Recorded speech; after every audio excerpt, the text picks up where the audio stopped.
So my name is Elena Perez, and thank you, first of all, for the invitation to come and speak. I think just looking at the agenda and the itinerary that you have for the next month, it's very impressive. So excited to be here to speak with you. I'm coordinator of Making Change at Walmart, Puget Sound Coalition. And the coalition really, I'm also a community organizer for UFCW Local 21. We represent the grocery workers, and I agree.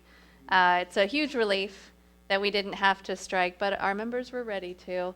And the reason that they were ready to is because they had so many customers coming in telling them that you were behind them 100%. And that gave them the courage to carry through and to get a good contract. So we're very excited about that.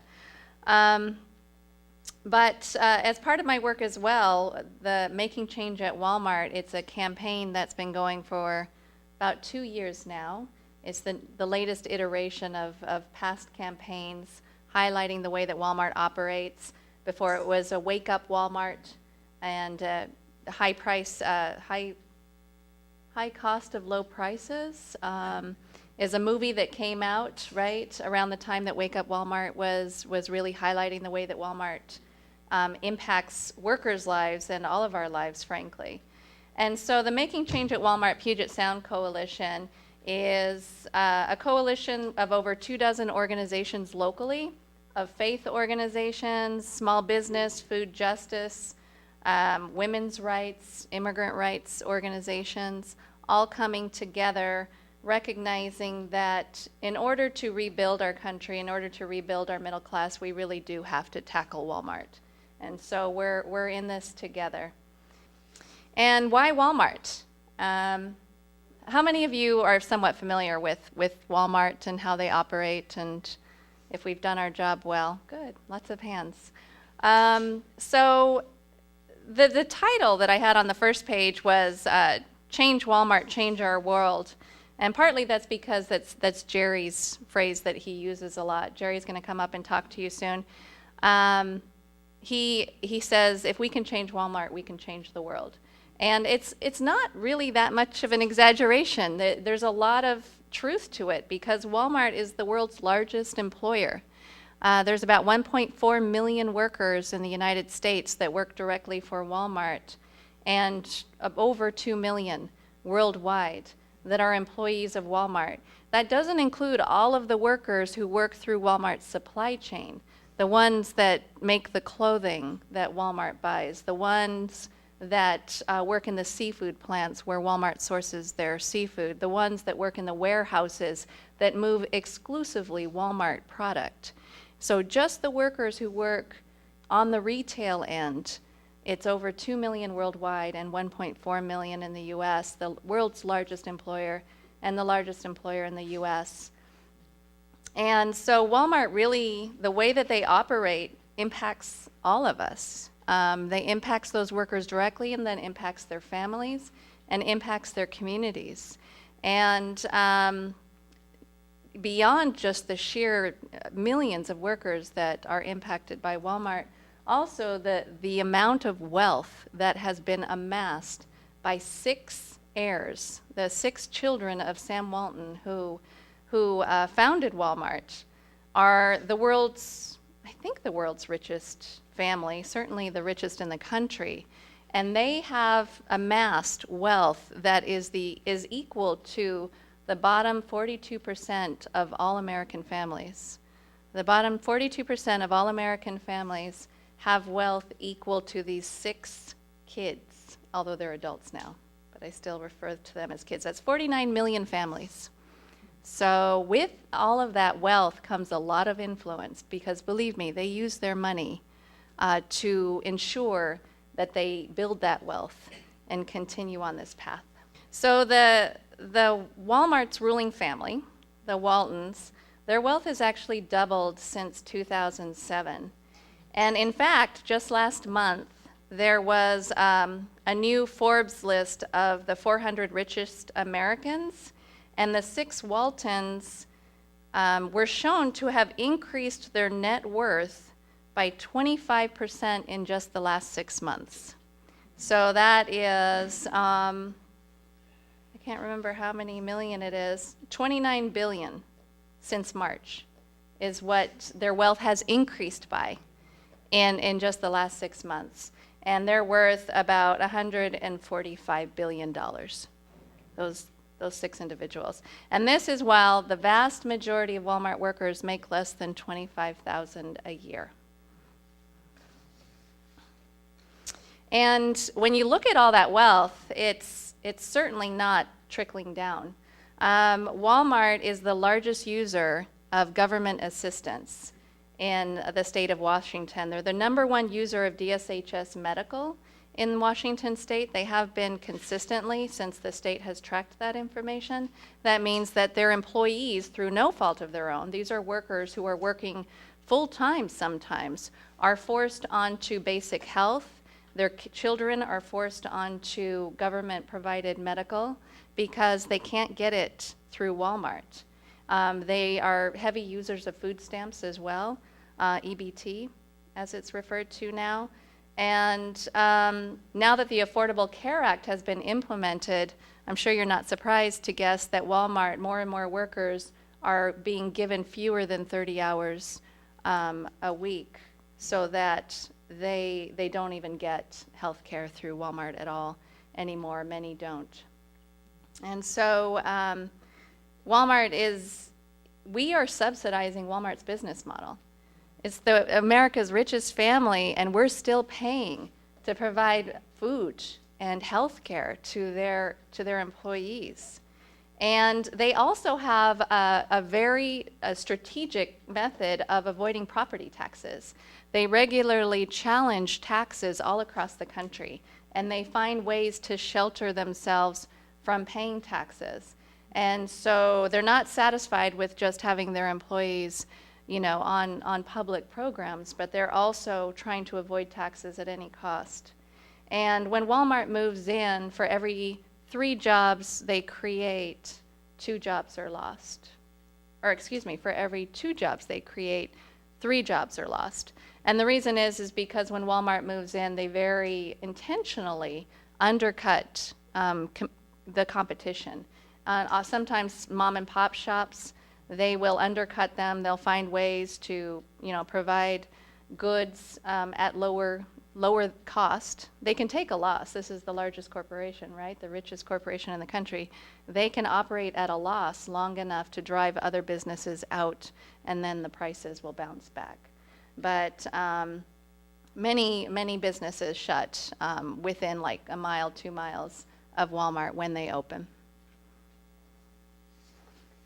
And Walmart's influence on jobs, the poverty wages, we already talked about that. The overseas manufacturing. Walmart uses our trade agreements, which if you're familiar with NAFTA, Trans-Pacific Partnership is the latest agreement that folks are trying to get passed that would continue Walmart's ability to be able to scour the world for the cheapest goods at the lowest price. That often means that these goods are made under unsafe working conditions, and the workers aren't being paid well. And so overseas manufacturing, the workers suffer as well. And Walmart's standard is so low that hundreds of thousands of its workers live in poverty, even the ones that are working full time. And in fact, the sweatshops, they don't just exist overseas. You hear about the sweatshops, the garment factories in Bangladesh. You hear about the sweatshops in Vietnam. But we actually had a case in New Orleans where a seafood plant was found the workers very courageously, these were largely Mexican immigrant workers in New Orleans, very courageously went on strike and refused to work. And they claimed that they were being forced to work, that they were being locked into the plant and physically threatened by management. And there was an investigation, and the investigation verified that in fact that was true. There was forced labor happening in our own country, in New Orleans, And the workers were brave enough to stand up and fight it. Thank goodness that supplier went out of business. They were forced to pay fines and restitution to the workers, and the workers were given visas as protection to them because they stood up and fought this. And that Walmart was the largest customer of that seafood plant. So that just kind of gives you an indication that this isn't just a problem abroad in terms of sweatshops. And so, you know, I think that one thing about our campaign is we've been pounding away at Walmart for a long time, and there are workers that are very courageously standing up and talking about the way Walmart operates. And we know that we're effective because Walmart is responding. They're defending themselves. And just recently, they said very publicly that, well, we have this many, you know, hundreds of thousands of workers that are making over $25,000 a year. So these are good jobs. We provide good jobs. What they didn't expect is that we can do the math. I think they said that something like 475,000 workers make over 25,000, but they have 1.2 million workers in the United States. So what does that tell you? So we countered and we said, well, that means that 2/3 of your employees in the United States, over 800,000, make less than 25,000 a year. And Walmart was a bit flustered by that, and then they responded. They're like, "Oh no, some of those are management. So really, it's only over half of our employees make less than 25,000 a year." Either way, it's unacceptable. It's unacceptable that our richest corporation is operating in this way, and luckily we have some very brave workers that are doing something about it. So there are several campaigns that have risen up to respond to Walmart because of the realization, again, that it impacts all of us. It impacts our communities, it impacts workers, and it impacts the entire retail industry. I was talking to you about our grocery workers locally who were within an hour and a half of 22,000 workers having to go on strike and go without pay to just fight to maintain the union standards that they have in their jobs. And the bargaining committee at the table, when the employers, these union corporations, told them why they were demanding cuts in wages, why they were demanding cuts in health care benefits, and they said it's because we have to compete with companies like Walmart. And so you need to take the cuts because we have to compete with Walmart. And thank goodness our workers stood strong, the community stood strong. We said, no, we're not going that direction. We're not going to chase Walmart to the bottom. And we succeeded in protecting, improving wages and protecting all of our benefits and our pension. But it was a fight. And the reason we have to go through this fight every 3 years is because Walmart is operating this way with no restrictions. Well, at least before they had no restrictions. Now we do. So a very exciting development is we have Walmart workers who are standing up and organizing. They're not organizing into a union. It's a workers' association called Our Walmart, Organization United for Respect at Walmart. And they are standing up and saying, you know what, we don't have a union, but that doesn't mean we can't act like a union. It doesn't mean that we can't act together collectively to improve our working conditions. So workers are standing up in Our Walmart to make a difference. I talked to you about Making Change at Walmart, which is the campaign run by UFCW, the Grocery Workers Union, and the coalition in many cities across the country, including Seattle. We have Warehouse Workers United to stand up for the warehouse workers who operate, again, in warehouses that exclusively move Walmart product. They might as well be Walmart warehouses, but they're run by a third party, so Walmart can have that layer of legal protection for the way the workers are treated. We have the International Alliance. It's the Uni Americas Alliance of Walmart workers and unions all around the world who are coordinating together to demand that Walmart do better. It may surprise you that Walmart is unionized in many places around the world.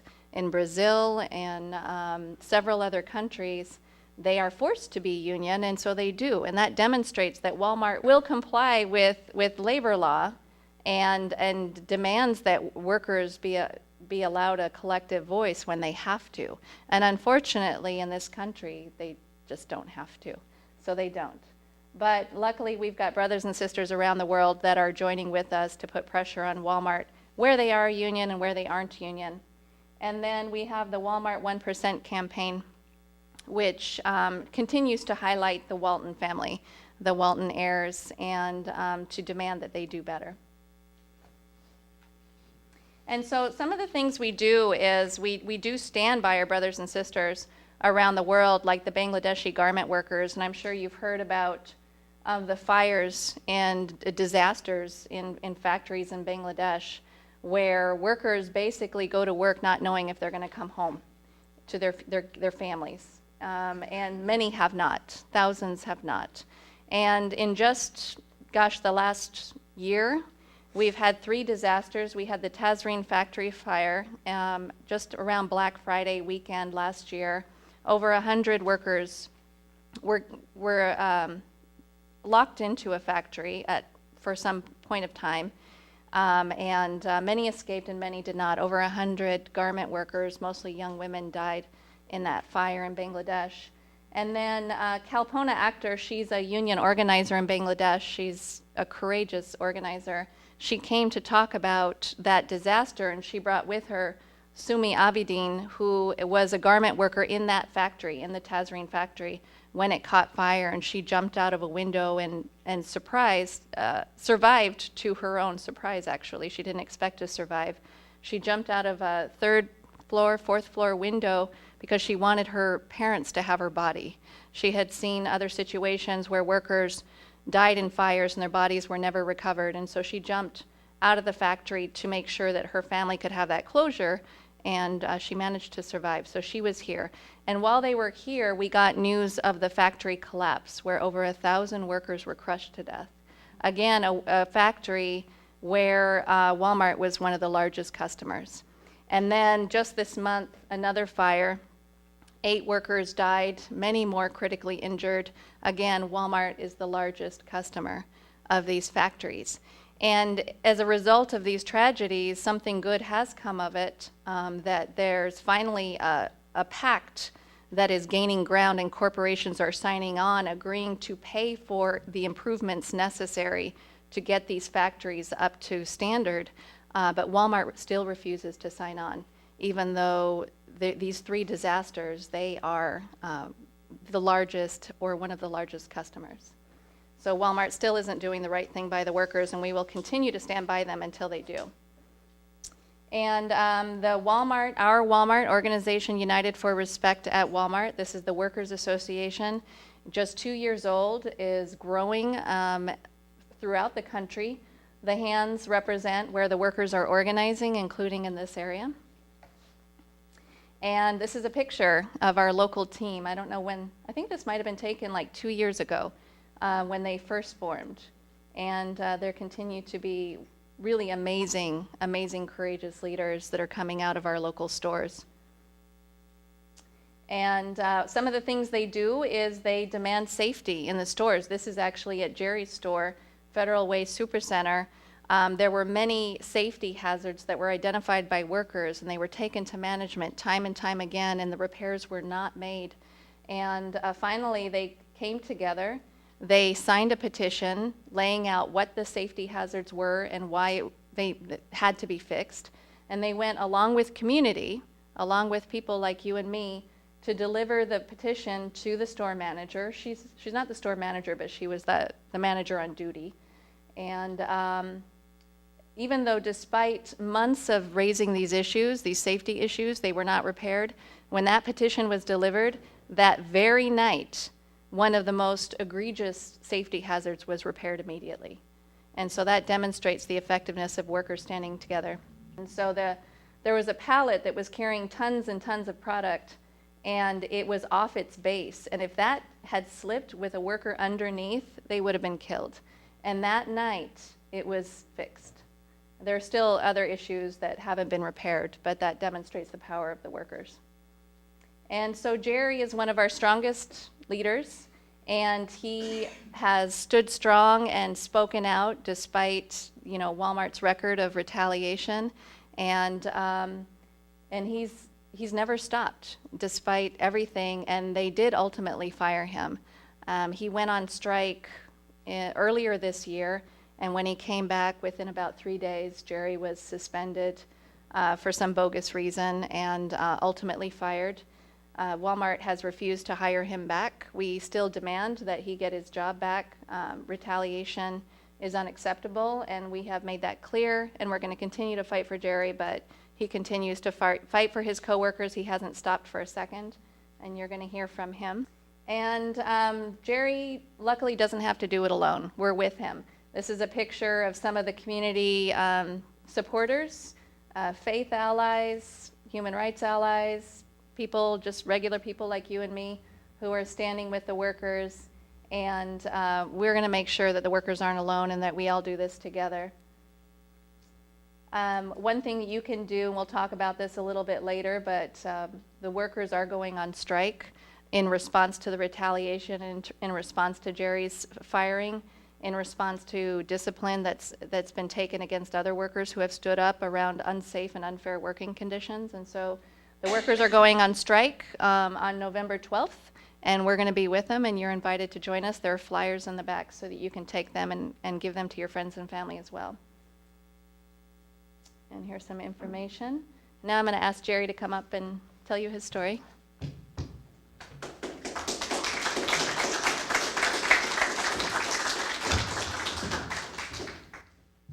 Good evening, everybody. Oh, thank you very much for inviting me this meeting. I think it's a very important for me, and I think it's not for me. It is 1.3 million workers around the world.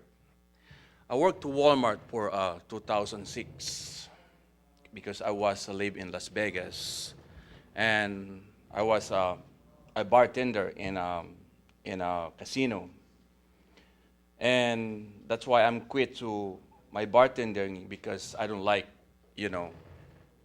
I see people drinking in the bar, and I quit. And I think God have a plan for me to I work to Walmart, because I want to see about Walmart management and how I treat the workers.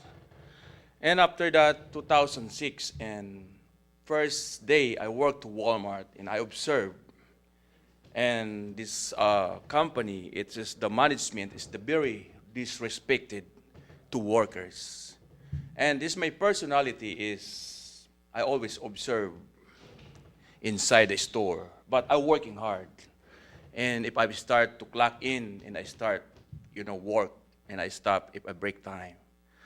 And 2007, and I moved here in Washington State, because I don't like to live in Las Vegas, because the gambling problem, gambling over there, and drinking.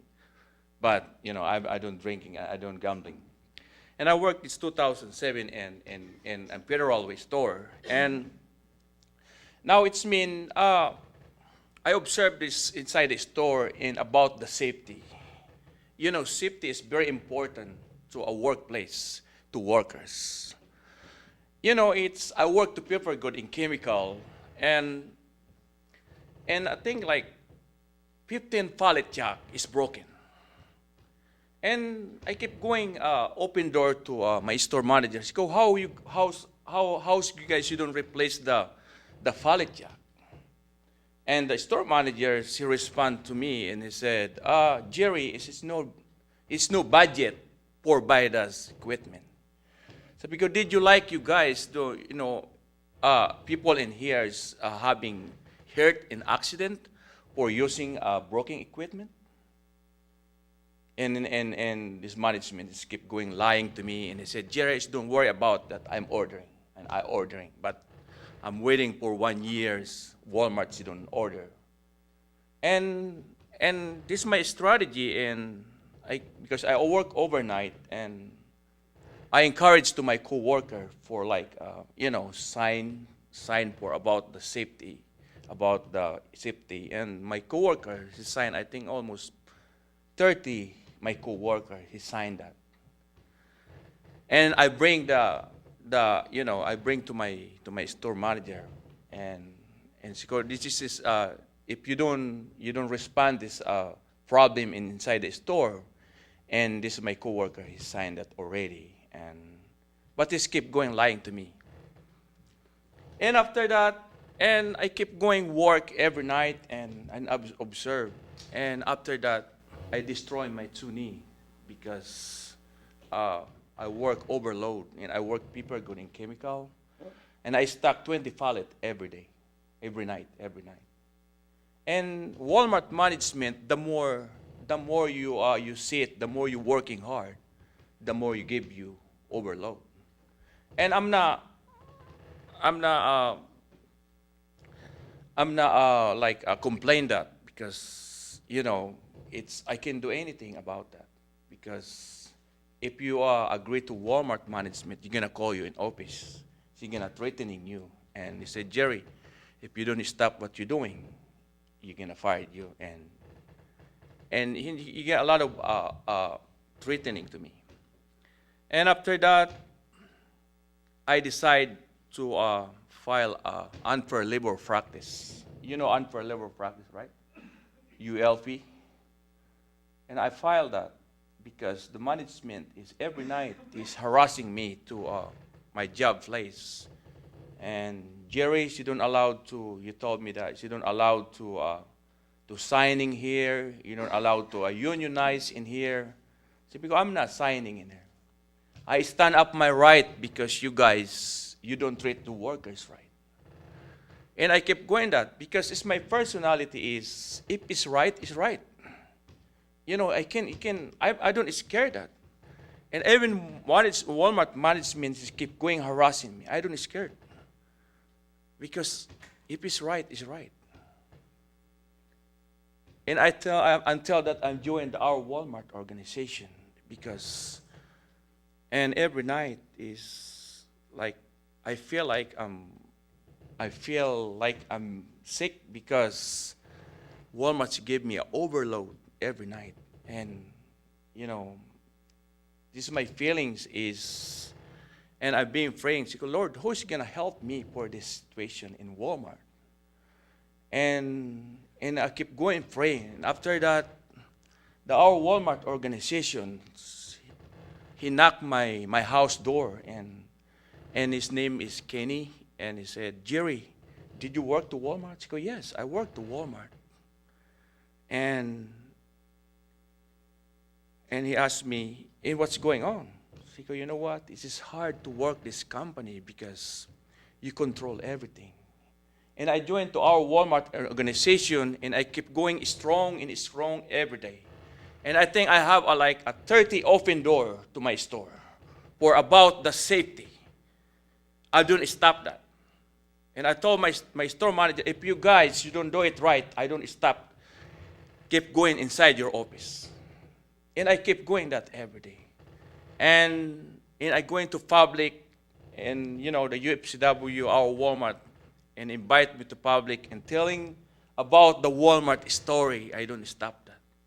Because, this hurt me a lot because, how this Walmart he affected to a lot of life around the world.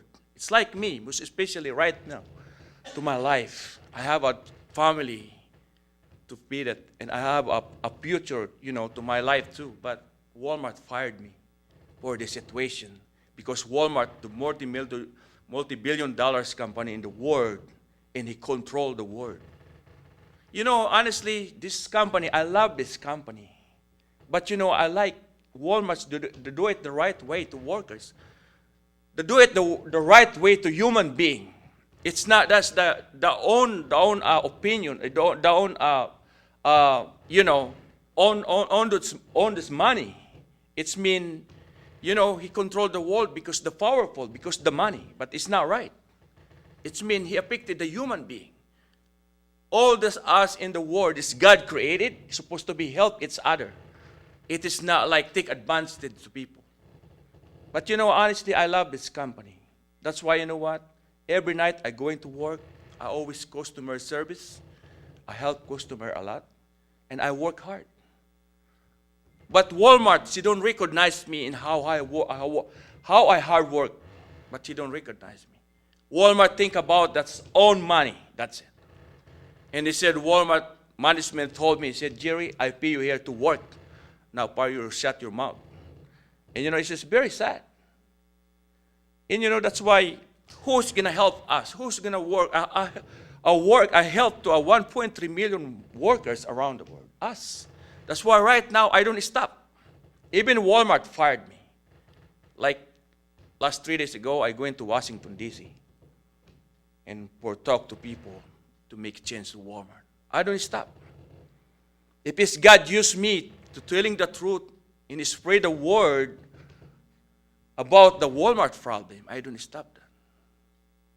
Because it's very hard. It's very sad. Some of my coworkers before, sometimes he asked me about buy soda because he live in paycheck to paycheck. See how it's hard, huh? And my store I work is like he's making every Friday, Saturday, he's make like 400,000 a day. How's that? In how many stores around the world? 10,000 stores. How is that making money, this company? How is this you don't share this money to workers? But it's not. It's very sad. That's why I'm here, and I think you're going to hear my story and all over the place. And it's very sad, and I'm very emotional that because, if I think about only myself, I don't do it this. I think about that to my coworkers. Because, it's mean all this human being here in the world supposed to be help each other. It's not being selfish because for money. It is very sad, right? That's why I'm here. I don't stop. That's why tomorrow I'm going to University of Renton for culinary.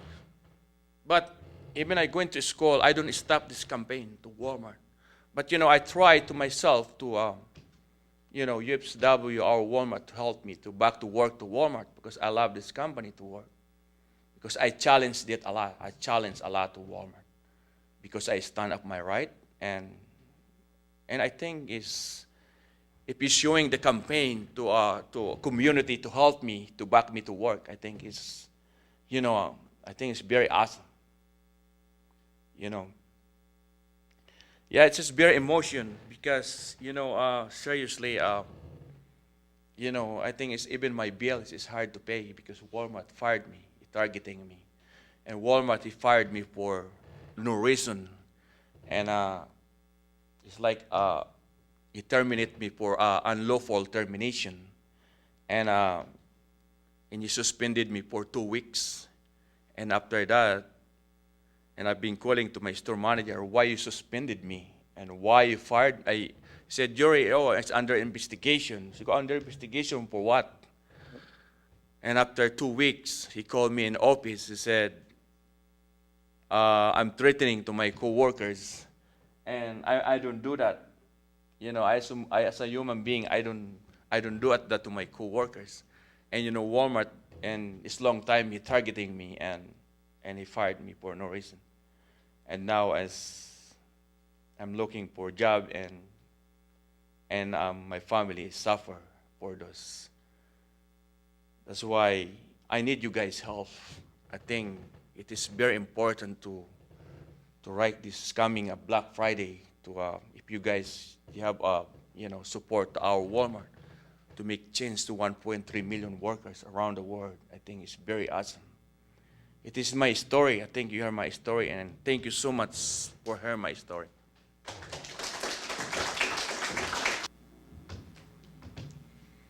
So that's powerful. Thank you, Gerry. Gerry is, like I said, he hasn't skipped a beat. He hasn't stopped. He is a fierce advocate for his coworkers, for his family, for all of us. And he's not alone. Workers across the country are standing up. Some are suffering retaliation, others aren't. Some workers who never stand up for themselves get fired for no good reason, not just the leaders. But Walmart can change. We've shown that they can change. I showed you the example of the workers demanding a safety safety improvements in the store and getting some results. Walmart is responding to public pressure. They're losing money. They're not, their stores are not profitable year after year. And part of that is because of the understaffing. They're not keeping their shelves full. They're getting a lot of criticism for that, for not staffing adequately, empty shelves, unhappy customers, non-profitable stores. But it's not about the money. This is about the workers. And Gerry's right. This is about human beings and our obligation to each other. So I think at this point, if there's any clarifying questions you have, we can do that real quick, or we can break into your discussion groups, which you normally do. Yes, sir. If they're losing money, how is the Walton family making all that money with their pocket? The Walton family, a lot of the wealth that they amass is through their stock. And so oftentimes, I'm sure you've seen with like Facebook and other companies, they manage to get rich even if their companies aren't profitable. It's not that Walmart isn't profitable worldwide. So the same store sales is one statistic just to see how their stores are profitable. They take one store and say year after year, is it growing? Is it becoming, is our sales increasing? And in the last 2 or 3 quarters, they've had same-store sales losses. So the stores that are open for more than a year, year after year, are losing money. But what Walmart does very well is they build new stores. So if you can't make money in the stores that you have, you build more stores. You put other competitors out of business, and then you have more stores. And Walmart has pledged to continue to build more stores, especially in urban cities like Seattle. They're very determined to build more stores, and we certainly are opposing that until Walmart does right by their workers. What is it that you love about Walmart? You know, it's been Walmart. This is helping a lot of people too. And, you know, If you go into Walmart, you're saving money and helping the community too. I love this company. But you know what it's mean? I like to change to Walmart the way he treat the workers. Because, you know, Walmart is helping a lot of people too. You know, this is my opinion is, you know, it's mean treat the workers right, to better company in the world, you know, to better, better job. You what I mean? It's just, if the more like treat the workers right, the more Walmart, the more making money. Because it's, for me, it's mean, even Walmart, you don't treat me right, but I always take care of the business. Because I don't like take advantage to people. But I'm showing my right. I'm showing to Walmart right. Because, you know, right is right. You know. Thank you. And Gerry's not alone. There are a lot of leaders in our Walmart who are very clear. They love their jobs. They love their coworkers. They love their customers. They just want Walmart to be the best that it can be. They want Walmart to be a leader and demonstrate that you can be profitable and you can treat workers fairly. So, yeah. Did you report any of the safety violations to OSHA, and did you get any help? Yeah, I report what is a problem is, that's why it's very scary, this company, because he control everything. And I call OSHA for report this. And OSHA, before he come to my store, he called first. Okay, I'm visit your store. And all those broken equipment, he hide them. Yeah. Can I just ask a But one thing that Gerry did do is he did file a formal complaint because of the retaliation he was suffering because he was raising safety issues. He won that. Yeah, And Walmart, as a result, was forced to put a little sign up in the break room saying, we're sorry, you actually have the right to do these various things, and we won't interfere with your rights again. So Gerry did win a suit against them, and it's no monetary damages, of course, but he did win a retaliation charge. So, do you have an attorney representing you, Gerry?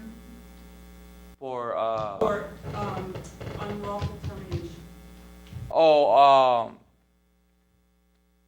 you know, supposed to be I file EEUC, but the government is shut down. And No, I But- ask that because it's illegal.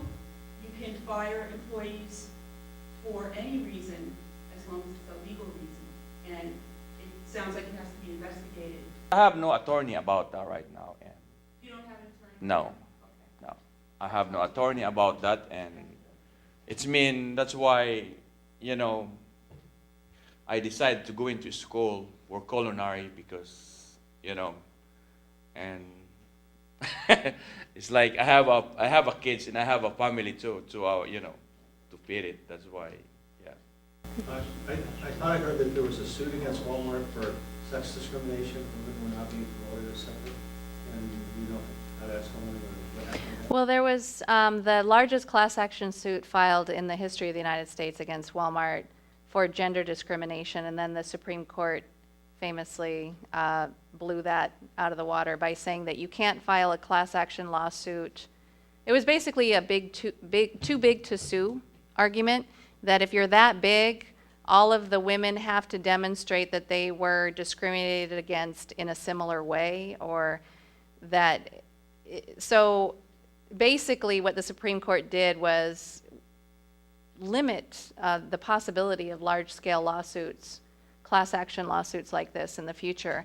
What's been happening since then is that the class has broken up into like states, and different states are now suing for gender discrimination to demonstrate that, yes, these women are in a class together because they're impacted by the same management team, or it's complicated, but basically they didn't say that there were not merits to the suit. They just said that Walmart's too big to sue in that manner. And yeah, so. As far as the association goes, and I assume you've got like a local branch operating here, right? Mm-hmm. As well, right? It's a Puget Sound, our Walmart. Legal assistance from the legal community here, which is expansive. Are you seeking for problems like this, so that I don't know, if a gentleman like Gerry, if he's filing a complaint, like when he's filing a complaint with the EEOC, for example, is he drafting the complaint himself, or does he have the assistance of law students, paralegals? Organization United for Respect at Walmart does pursue legal, legal means, does pursue filing charges when you can, and getting retaliation and clearly unlawful behavior dealt with. But if you're familiar at all with labor law in this country, I think you would be shocked at how much corporations can get away with and really not suffer any consequences. And if there are consequences, they come 10 years down the road or longer, and it's basically a slap on the wrist, if that, for corporations. And so we do have, our Walmart does have a legal team, and they do pursue that. But really what this is about people power. And really the way that Walmart is going to change isn't by suing them. They have teams and teams of high-paid lawyers that are going to countersue and argue everything unimaginable, and when they do end up having to pay, they will pay, but it's inconsequential for them. And so really this is about the power of people, the power of community to stand up and demand that Walmart do better. Walmart isn't going to change because we sue them. They're going to change because their workers force them to change, and because communities in which they operate demand that they change. And so, but I definitely understand where you're coming from, and when you see an injustice like this, it's hard not to say, just go after them, just sue them. And those options are being pursued, but labor law in this country is not what it's cracked up to be. If it was me, I would boycott Walmart if there was one tomorrow. I don't care if the prices are. And that's a good point. I'll let Gerry speak to this Yeah. a little also, but Yeah, it's been a lot of people. You know what? A lot of Walmart workers supposed to be, going to boycott, but he's so afraid because the Walmart management is totally to like bullying every day for that. That's why a lot of workers, they don't want to lose this job, and that's why she don't do that. But mostly worker is she don't like to Walmart, and it's so afraid. He doesn't boycott en masse. Yeah, he's so afraid about that. But me, I'm not afraid to Walmart because I know I stand up my right, and it's been, but he fired me. But as far as a consumer boycott, our Walmart is really about supporting the workers and organizing the workers. And making change at Walmart is about educating community and educating consumers. And customers are going to make their own decisions, right? We're not about speaking to the behavior of customers. We're about speaking to Walmart's behavior. And there are some workers, Walmart management is very good at demonizing those of us who are supporting workers.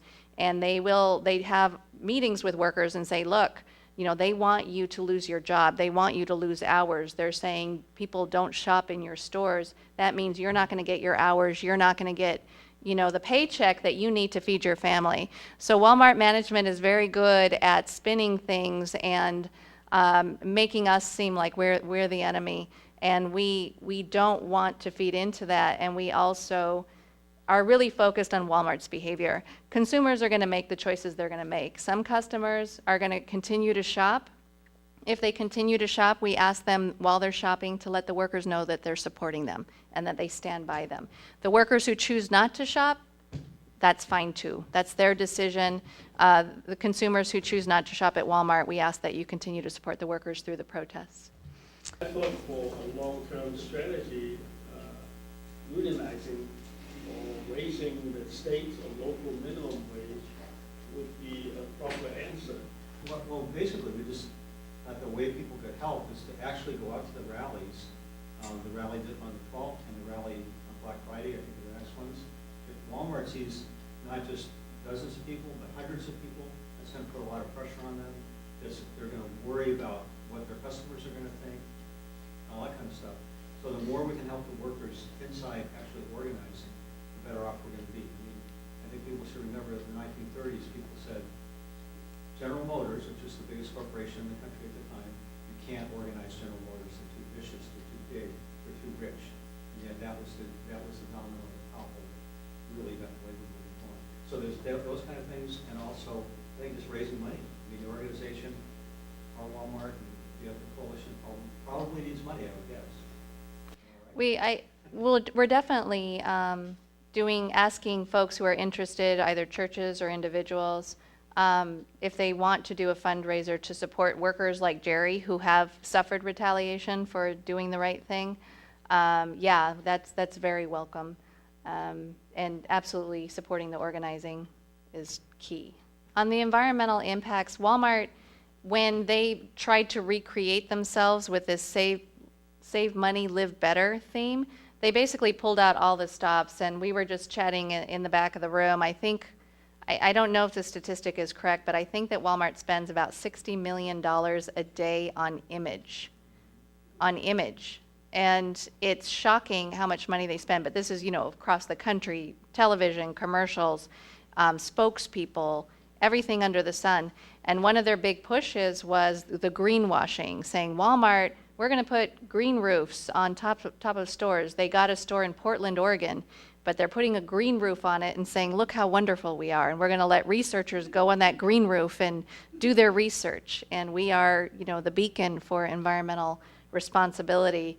But it's greenwashing. It's a front. It's a way to try to get the environmental movement on their side. What they do is they squeeze suppliers, and they tell the suppliers, you have to decrease packaging of your goods by 20%. They force the costs elsewhere, just like they force their workers onto state-subsidized health care. They force their suppliers. They're saying, if you want to put your product on our shelves, you have to decrease your packaging. And so then the suppliers are scrambling, trying to figure out how do we decrease our packaging because we want to stay on the shelves of the country's largest grocer. But it's at no cost to them. and then they use this and they hold it up and say, look how wonderful we are. So it's, but, and then also if you look at the square feet of a Walmart, a super center I think is like 130,000 square feet. And then you look at how many super centers are built across the country and just the sheer square footage of the stores themselves, the environmental impact that has. And then the fact that they don't buy local, they buy anywhere around the world where they can get the cheapest goods. And then the environmental footprint of that model where they're scouring the world for the cheapest goods and then bringing it here in the cheapest manner, and oftentimes that means under the worst environmental conditions. So yeah, Walmart is definitely not a friend of the environment. I went to the unemployment law project in the Labor Temple many years ago and fought with the state of Washington over a claim I had. And it took 4 years to win the claim. And the state of Washington had to pay the attorney's fees. And I got something like $400. And I wondered now, was it worth it? To the attorney it was, because he was earning hourly wages or something like that. But it took 4 years. I don't know how long it would take for something like this, but the unemployment law project would be one place to check, because I never had to pay anything. They sent me a periodic bill with the assumption that the state would pay it when we won. But that's one place to check. Yeah. How does, and I don't know that you would know this, but I'll just ask you a question. How does Walmart respond to the Costco phenomenon, which treats its employees better, pays them better, they have better conditions, and they're basically selling the same sort of stuff? Oh, But, no. well, I mean, it's the same sort of warehouse business, so how do they respond? Higher quality stuff. Walmart has tried different models. I mean, basically the way that they've made the way they've branded themselves is, we provide the lowest price. So if you're on a budget, if you're living paycheck to paycheck, you need to be shopping here because we are the lowest priced employer. And they don't brand themselves saying we treat our workers great. I mean, they don't even try, because I mean they have some advertisements, but really I think most people understand, if they pay any attention to the way Walmart operates, that Walmart doesn't do right by its workers. And so that's not really, I don't think, in their business model in terms of how they determine, how they factor in profitability, and how they think that they're going to continue to grow and be the largest grocer in the U.S. It's about just lowest price. This is where you need to shop, and we're going to get it at the lowest cost. And the lowest cost means the lowest wages, no health care benefits, on and on. I don't think they try to respond, honestly. So Costco is not their competition? No, it's the dollar store. They're actually losing ground. Some of the reason that the analysis of why their stores are suffering right now is they think that they're actually losing ground to the dollar stores and to other stores that are actually undercutting even Walmart. And it's really it says a lot about our society. People are struggling. They're struggling, and some can't even afford Walmart now, and they're going to the dollar stores and other places. And so I think yeah, that's it. Their competition is the dollar store. So what I'm hearing, like from your small group discussions, of the ways that you can help. One is finding a pro bono lawyer to help, workers like Gerry.